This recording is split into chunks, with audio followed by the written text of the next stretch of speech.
দশমীর রাতে মত্ত পুলিশ অফিসার শ্রীরামপুরে ওই ভাইরাল হওয়া ভিডিও ঘিরে তোলপাড়। দেখো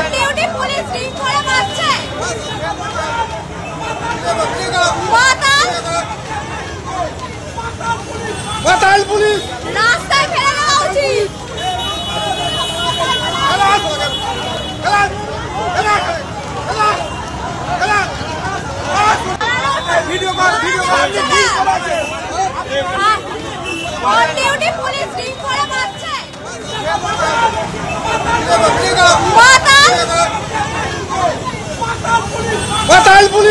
রাস্তায় ফেলে দেওয়া উচিত। এদিকে মুর্শিদাবাদের দমকল, যেখানে বিস্ফোরণের ঘটনা ঘটেছে, একজন মহিলা নিহত হয়েছেন। মজুত রাখা বোমা ফেটে বিস্ফোরণ হয়েছে নাকি তাকে লক্ষ্য করে বোমা ছোড়া হয়েছে, ইতিমধ্যে কিন্তু পুলিশ তদন্তে নেমেছে। মহিলাকে দমকল হাসপাতালে নিয়ে গেলে মৃত বলে ঘোষণা করা হয়। তার স্বামীকে পুলিশ আটক করেছে।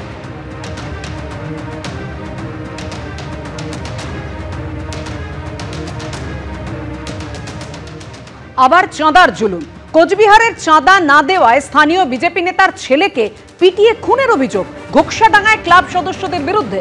ক্লাব সদস্যদের বিরুদ্ধে দুজন স্থানীয় তৃণমূল কর্মী, এমনটাই অভিযোগ। ২৬ তারিখ প্রলয় বর্মনকে রাস্তায় আটকে বেধড়ক মারধর করে ক্লাবের সদস্যরা। অভিযোগ বিজেপি নেতার ক্লাবের সামনে রাখা ব্যারিকেডে ধাক্কা লেগে আহত হয় প্রলয়। জানানো হয় ফোনে ক্লাবের সামনে গিয়ে আর ছেলেকে দেখতে পায়নি, এমনটাই দাবি করেছেন বিজেপি নেতা অধীর বর্মন। রেল লাইন থেকে ছেলের দেহ উদ্ধার হয়েছে, অভিযোগ বিজেপি নেতার। ক্লাবের সদস্যদের বিরুদ্ধে খুনের অভিযোগ বিজেপি নেতা অধীর বর্মন।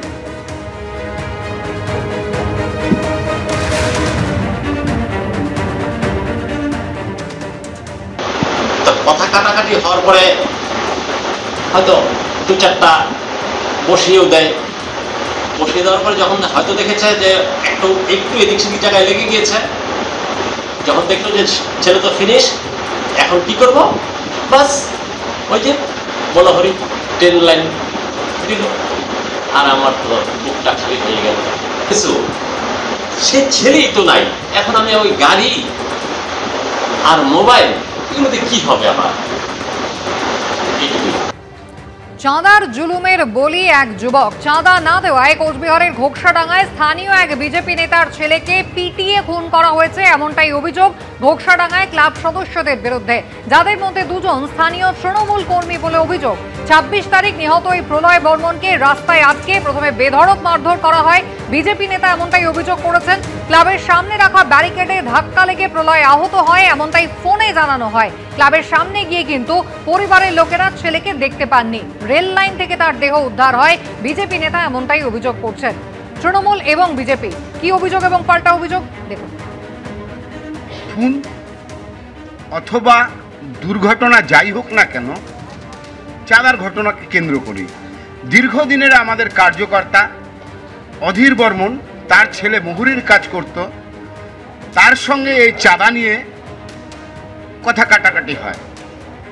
স্থানীয় ক্লাব একটা বড় অঙ্কের চাঁদা চায়, সে দিতে অস্বীকার করে।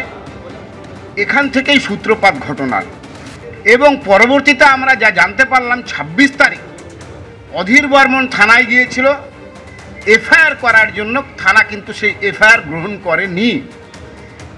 পুলিশের এইরকম একটা মর্মান্তিক ঘটনার গাফিলতি কিন্তু পরিষ্কার উঠে আসছে।